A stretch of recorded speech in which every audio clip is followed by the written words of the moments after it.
welcome back to the channel. First of all, apologise for my voice. I've got some kind of bug which has been going around the family, so I'll try and do the best I can. Now what we have here is a continuing experiment that we started 6 months ago. While I was on holiday, I came across some fallen trees, recently fallen trees, and I've cut some up and we part-turned them. Now we did 8 in total. We've done 4 ash and 4 willow, and we've set them to dry in 2 different ways. This 4, 2 ash and 2 willow, we've just put sticks in between the bowls and let them air dry. The other 4 we placed in this box and let with their own shavings and let them dry that way. Now what I'm going to do now is quickly take all of these out and measure them for weight and surface moisture content. So I'll go and do that, and then we'll have a look at some results. Okay, I've done all my measurements. I'll put a note of these in the description below as well. But this pile here, which were left in the box, the willow have lost an average of 32% between them, and are currently sitting between 15.7 and 16.3% moisture content. Now, the moisture meter I use only measures the surface moisture. It can't measure inside very deep, so we'll have to just take that at face value. The ash has lost about 18 to 19% moisture content, and this is currently sitting between 14.9 and 14.8% moisture content. On this lot, on the other hand, this was the one air dried. This pile, the willow lost, we've got 2 different figures, one's 35%, the other's 40% moisture content, and the ash, both exactly the same. They both lost 21% moisture content. Again, with the moisture meter, we are looking at between 13.1 to 13.6% moisture on the surface. Now the only issue I could find with any bowl was one of the ones we put in the box, and that's got a split going down there, and that is the only defect I can find on any of these. So it's quite interesting. Air drying is obviously a little bit faster, but not a great deal. The 2 differences between this type of wood, we've got willow and ash. Ash is a far more dense material. Willow has properties very, very similar to a softwood, so which is why the harder woods, it's harder to dry them quickly. So what we're going to do now is take one of these willow and one of these ash from the air dried pile, and we're going to turn them and have a bit of fun. While we're turning them, I'm going to be measuring the moisture content inside and see how that stands. Okay, these are the 2 we're going to turn. Now, when you've part-turned a bowl, it does tend to lose a little bit of its shape. If you look at it that end on, you can see we've got a little bit of distortion as it's pulling out towards the pith areas. So what we're going to do, initially when we finished turning it, we were left with our tenon on the bottom. I'm going to put this tenon in, but because that's not quite round anymore, I'm going to make sure it's nice and tight, and then cut a small recess in the base here so we can turn it round and shape the outside and cut ourselves a new recess or tenon on this side. Now, normally the other option is to use a jam chuck, bring up the tailstock to here, then reshape this tenon and then turn it that way. But I think this way we're going to do it. It works better for me.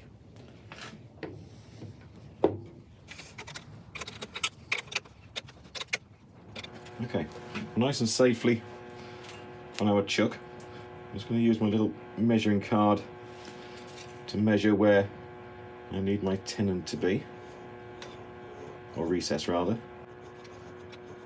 I'm not going to make this overly deep because remember we've only got a finite amount of wood to use here.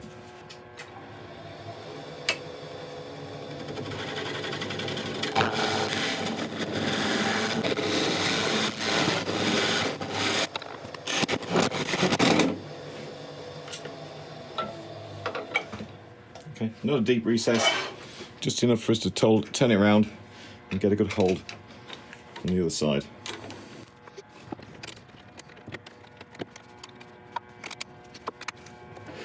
Okay, now we've got it turned round, we can bring up our tailstock just to give us a little bit more safety. Right, I'll go and sharpen up and we can start putting a final shape to this. Okay, sharpened up. Now the first order of business is to get this round, because at the moment we're a little out of shape. So I'm going to come down the sides and just get everything nice and even. And we're going to be removing this as well. Speed wise, we're going to be turning at about 800 RPM.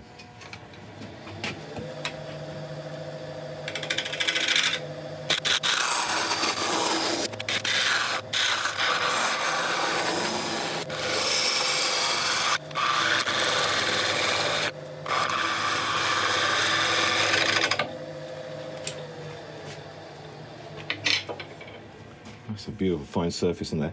Right, I'm just going to come around this side and just true up this top.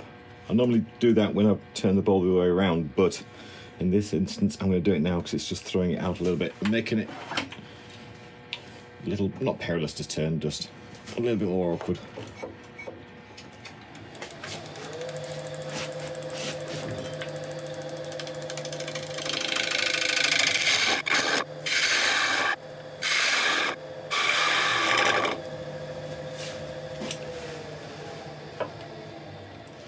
Okay, let's give us a lovely flat top. Just quickly refine a little bit more of this shape. And then we'll remove this tenon and put a recess in.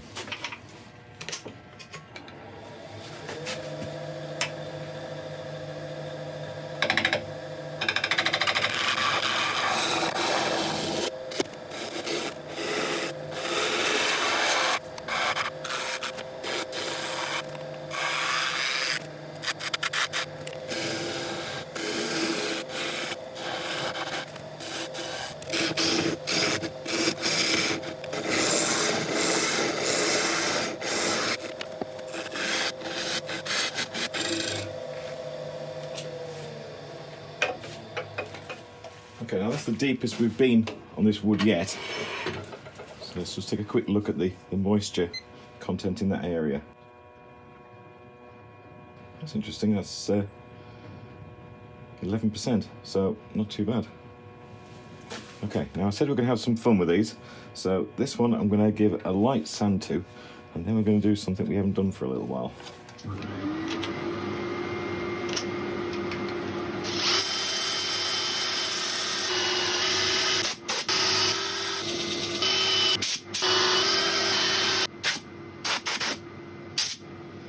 Okay, sanded up to 220. It's looking nice and smooth. What we're going to do now is we're going to burn it. Now, it's not quite as bad as you may think. When we apply heat and char the surface, we're going to accentuate the grooves a lot more than they are now. You can see quite distinctly the grain pattern in this. If we char the surface and then just give it a very, very light sanding back, then we're going to get a beautifully textured surface which is going to feel absolutely amazing. Right, I think Hooch, you better move. I'm putting gloves on for this. It doesn't get too hot, it's generally okay, but always be safe when you can.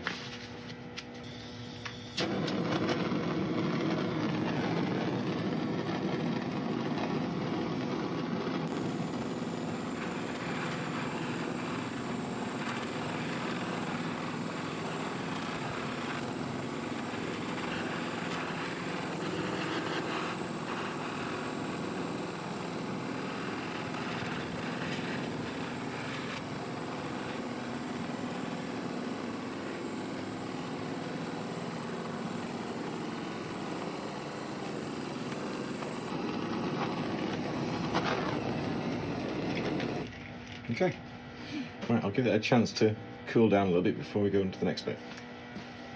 Okay, I'm just going to give this a wire wooling. It's a relatively coarse wire wool. I normally used like a spinning wire brush in the past, and that was probably a bit too aggressive, so we'll try with this.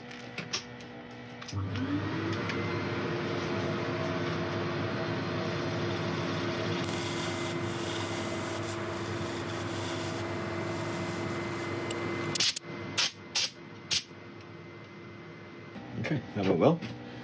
You can hopefully see on the camera the difference in the heights of the wood. The darker bits are kind of dipped in, and the softer grey in between is just raised, and it really looks quite beautiful.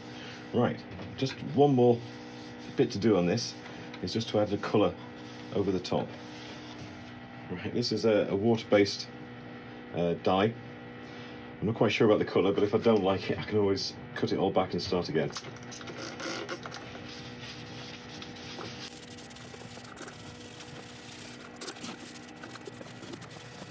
The wood's still quite warm, you can see it evaporating.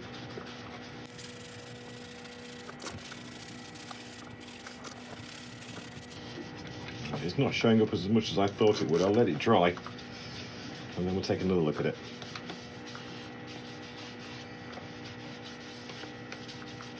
I think I may need to sand back a little bit further. Okay, I'm not happy with that, so I'm going to quickly sand this back and I'll bring it back when I'm putting the colour back on. Okay, now sanded back. I've tried to leave it lighter at the top, so hopefully we're going to have a nice contrast between the base and the rim. Again, if it doesn't work, you know what we'll do.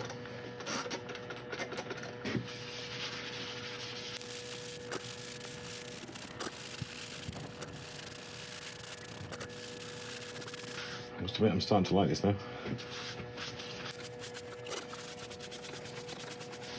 Okay, I'm going to let this dry, and then there's just one more thing I want to do to it, which again could spoil it, and we'll start again, but I want to try it. Remember, we're having fun. Okay, I'm really pleased with the way that's starting to look. Right, I'm going to finish it off with a bit of silver embellishing wax. This wax is designed to stick into the grain of the wood, so hopefully you'll see it more in the grain going round than you will on the flat surfaces. I'm just going to apply this in with a circular rubbing motion. I'm going to do it evenly over the whole piece. And you can start to see how it's sticking into the grain.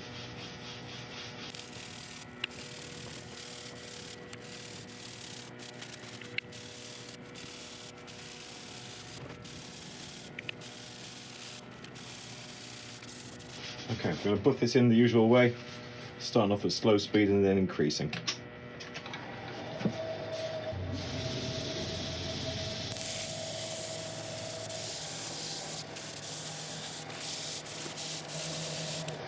Okay, let's turn this round and hollow it out. I like that. Okay, we've turned around. This isn't going to take much, so I'll quickly hollow this out, get it sanded and finished.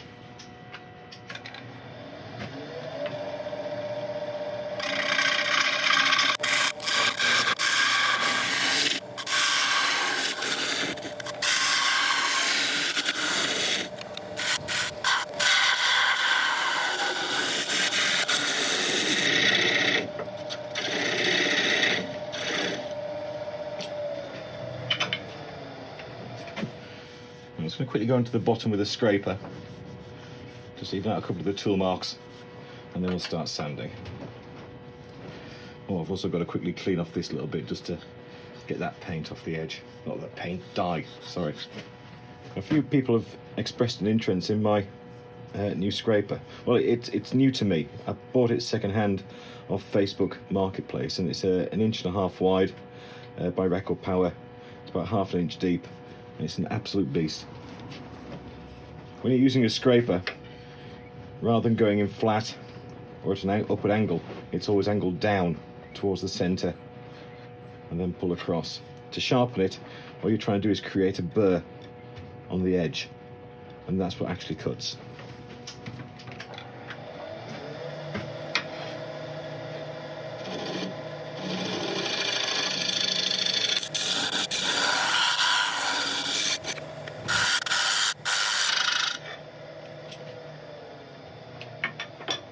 Wonderful. Right, I'll start set up for sanding. I'll let you watch a bit of it, and I shall bring you back when it's done.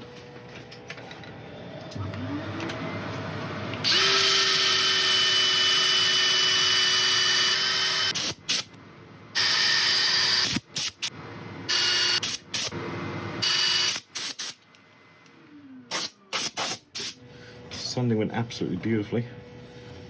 It's a gorgeous finish. Now I want this to be a food safe bowl. So we're going to use a shellac sealer, a blonde shellac, so we don't darken this too much. And then we'll go over the wax over the top. Again, a food safe wax that we've made ourselves.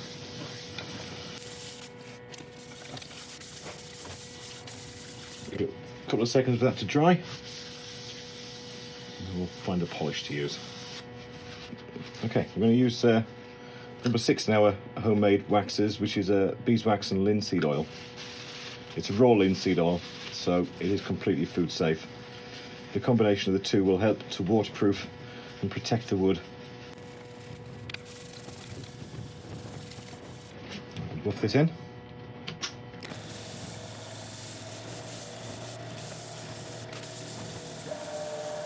Okay, we'll take this off and put the willow on. Okay, I've done the ash. Let's have a go at this piece of willow.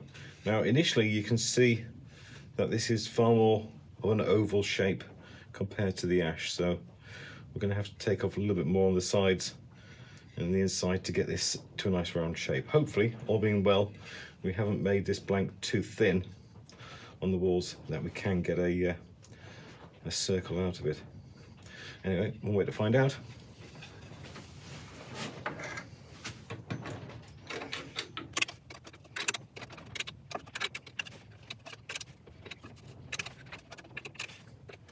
Okay, we're going to start it off in the same way we did the ash bowl.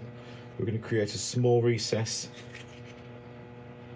on the inside of the bowl, and then we're going to turn it round and start with the outside first.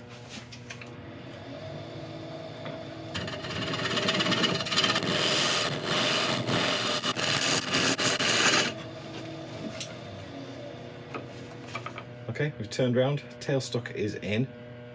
And we'll start off by getting this round. Now, usually willow isn't that an exciting wood, but there does seem to be some interesting grain. Just hope it proves to be nicer than they usually are.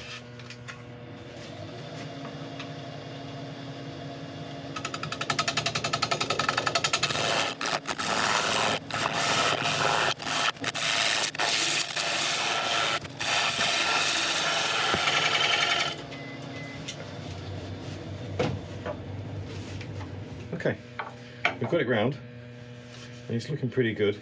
We do have some rough areas on the end grain there and there, so I'm going to pick up the speed and just take a nice slow cut, see if I can improve that. We've got to get rid of this bit of bark here that's left over, but so far it's looking nice. There's some nice colour variation in the wood and some beautiful little ripples, and this little area as well looks like a mini bow. We'll see how that stays, if it stays or if it goes.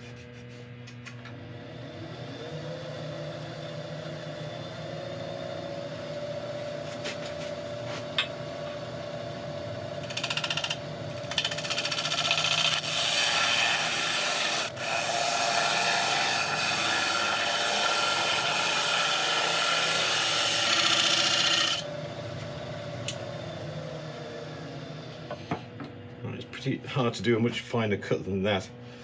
That's the shavings that was coming off, and that's like cloud. Absolutely gorgeous. Even despite that, it really doesn't look very nice. The rest of it is gorgeous. That may have to be fixed with sanding. Right, I'm going to take the tailstock away, clean at the bottom, put a recess in, sort out this lip, and try a couple of passes this way to see if a supported cut helps get rid of those.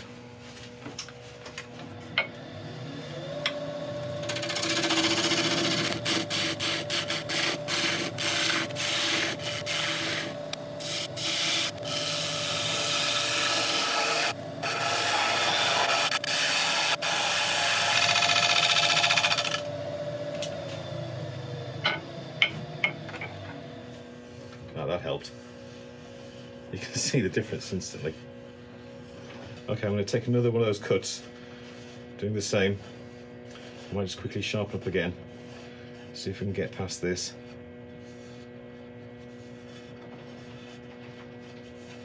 But this is going to start giving me a problem in a second, and I'll tell you about that in a minute.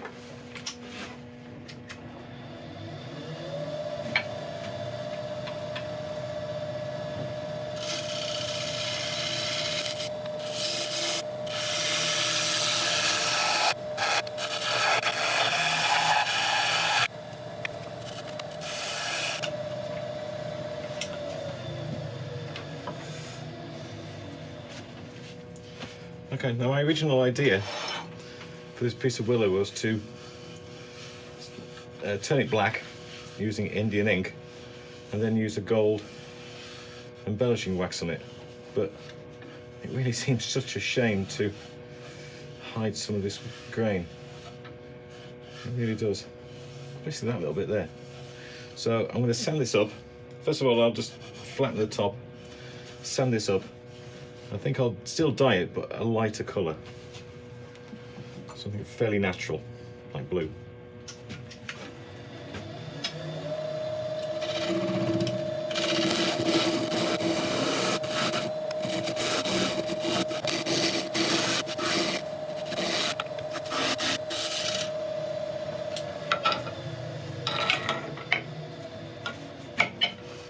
Quite fluffy on the bottom still. We'll get this sanded up and see how it looks. I'll let you watch a bit of it, but I shall bring you back when it's done.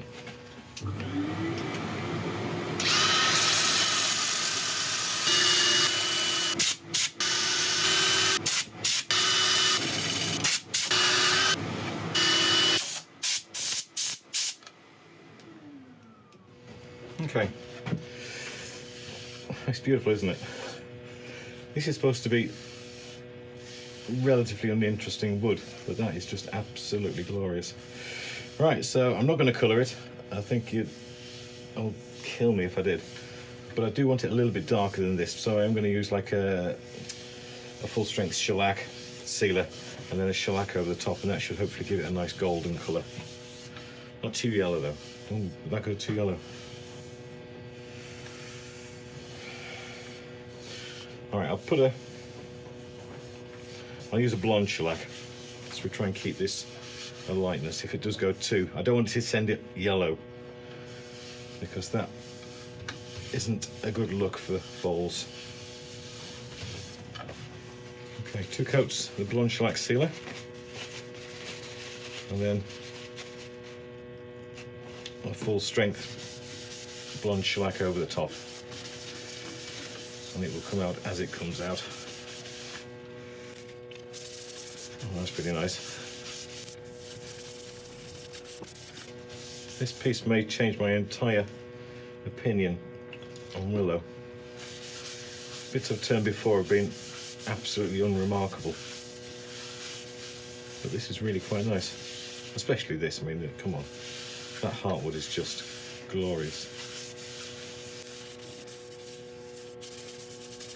Okay, well, I'll let this set. I should put another base coat on of the sealer, and then we'll come back in with a more substantial mix of the shellac. Right, I'll bring you back once I've got the second coat on.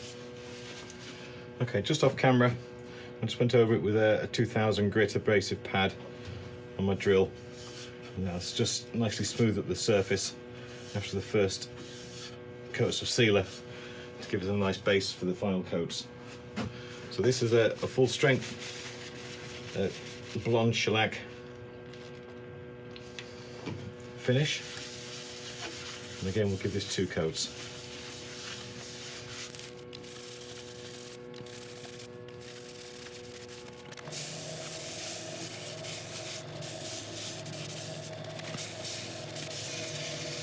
Okay, I'll put on a second coat, and I shall bring you back when we start to hollow out the inside.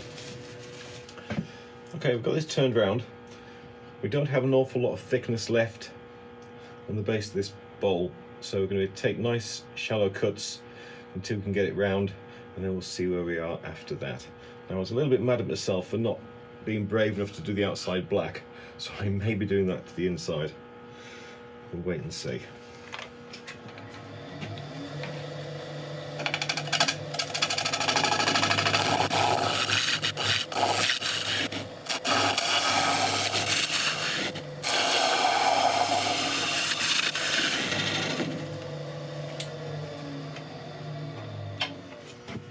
Why did he have to be nice? Okay. Right, sort out the edge.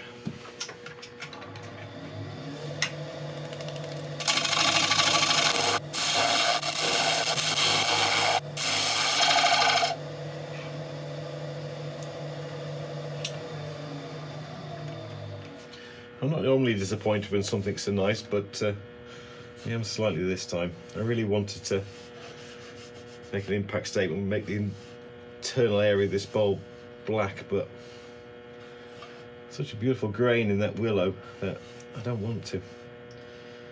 Right, scrape from the bottom and on the sides, just sort out a few inconsistencies, and then we'll sand.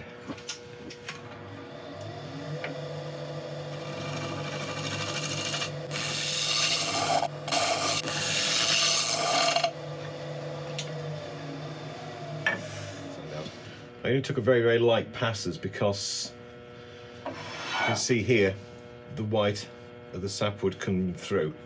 If I was to go any deeper, then that would take away this line going through the centre, which is beautiful. So right, I'm going to sand carefully. I'll let you watch a bit of it, but I should bring you back when it's done.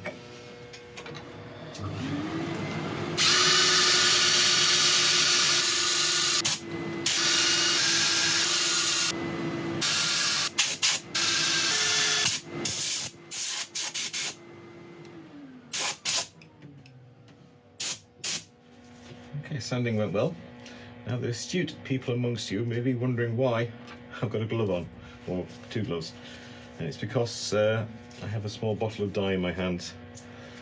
I know I said I was going to leave it, but I really want to have fun with these, and the fun for me is trying something a little bit different. So we're just going to put blue on. This is Chestnut's Spirit Stains. I only want blue to be on the bowl itself, not on the rim. So I'll put this on carefully. I can sand it back off the edges if I need to. So I'm not too worried about getting it outside the rim. If you don't like it, that's absolutely fine. If you love it, then please tell me. In fact, if you don't like it as well, please tell me. It might need a couple of coats to cover evenly, but we'll see how it goes. It's taken quite unusually. This may be the biggest mistake I've ever made. Okay, right, I'll give that a little while to sit. I shall come back in a little while. I'm not keen on the blue, so we're going to make things even worse for ourselves and go on with the my original idea for the outside, which is some Indian ink. I'm going to keep on messing around with the colours until I reach a point in which I either give up or I'm happy. At the moment I have no idea which we're going to reach first.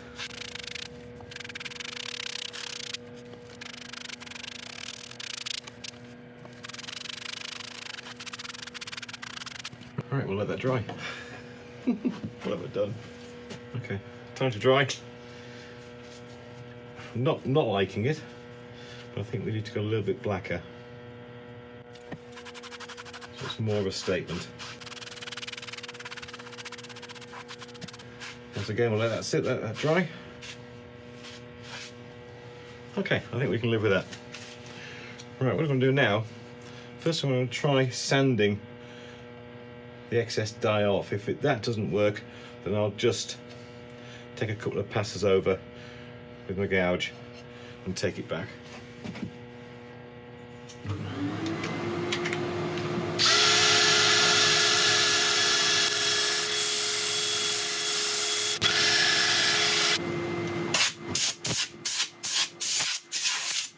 Okay, I'm happy. Having that clean line now on that edge acts as a beautiful contrast for that centre, and when we use this as a display bowl, or whoever uses this as a display bowl can put something in there and it will really stand out because of the dark background. So as before, I'm going to put a few coats of shellac sealer on this. Just going to take 2 or 3 coats, I think, on the black to seal it properly.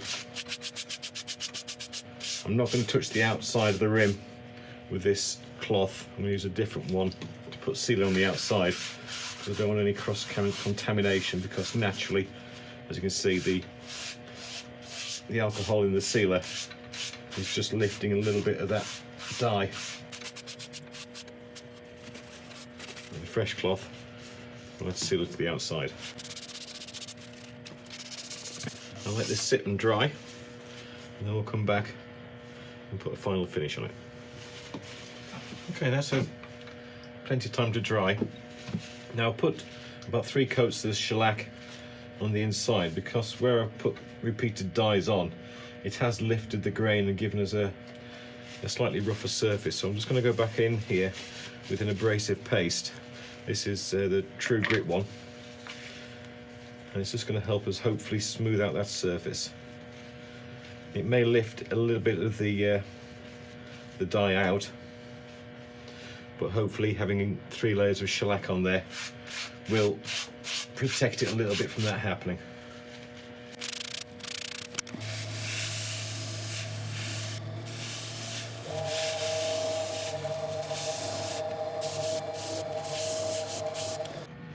It has lifted a little bit the dye off, but not in a horrible way. I'm quite happy with that. I'm going to clean this off with a bit of isopropyl, and then we'll find a wax, I think, to go over the whole thing to protect it.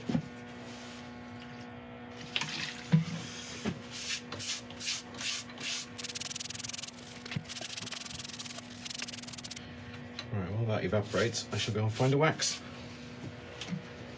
Okay, this is number 4 on our list of waxes we made the other day, which is beeswax, carnauba and microcrystalline in a mineral oil.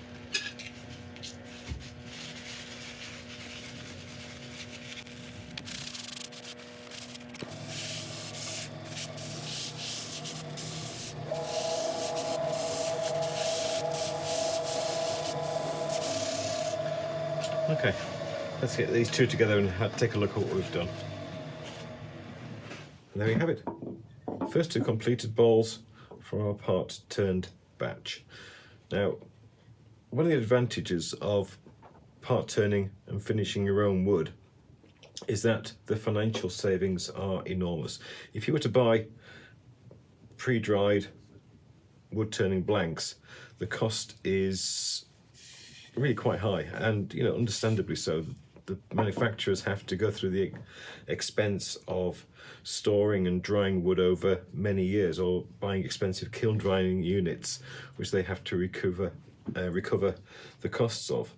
So doing it this way, it allows us to get wood for very little money, virtually no money at all, and experiment on.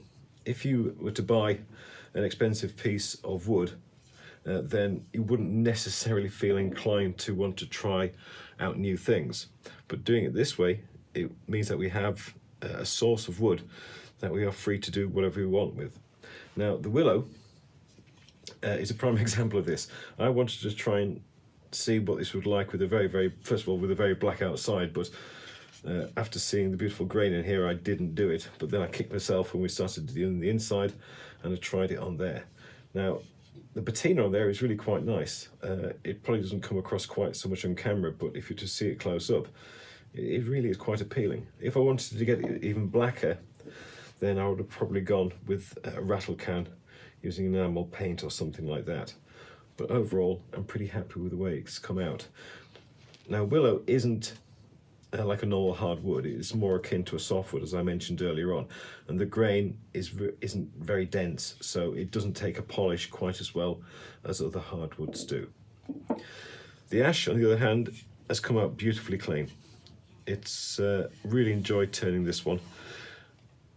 The burning and the colouring didn't go initially to plan on the outside, so we sanded it back, tried the colour again, which took beautifully, and then putting the silver embellishing wax into the grain has really given quite a nice effect. My wife and children really like that one, so that's an interesting thought for presents and for Christmas. next time they arrive. Right, so overall, I'm really happy with the experiment. I've still got 6 pieces left to turn and have fun with. Whether or not I'll be doing them for projects on the camera remains to be seen. I might do a couple. It depends what I can think of doing with them. But apart from that, thank you very much indeed for watching. I hope you've enjoyed it. If you have, I would really appreciate a like and subscribe and all that kind of thing. And there's still an opportunity to be put in to our competition for the Bog Oak Bowl that we made last week. It's the 20,000 subscriber giveaway bowl, and all you have to do to enter it is to leave a comment on one of the videos we made since the last giveaway. But apart from that, thank you very much indeed for watching. I shall see you next time. Thank you.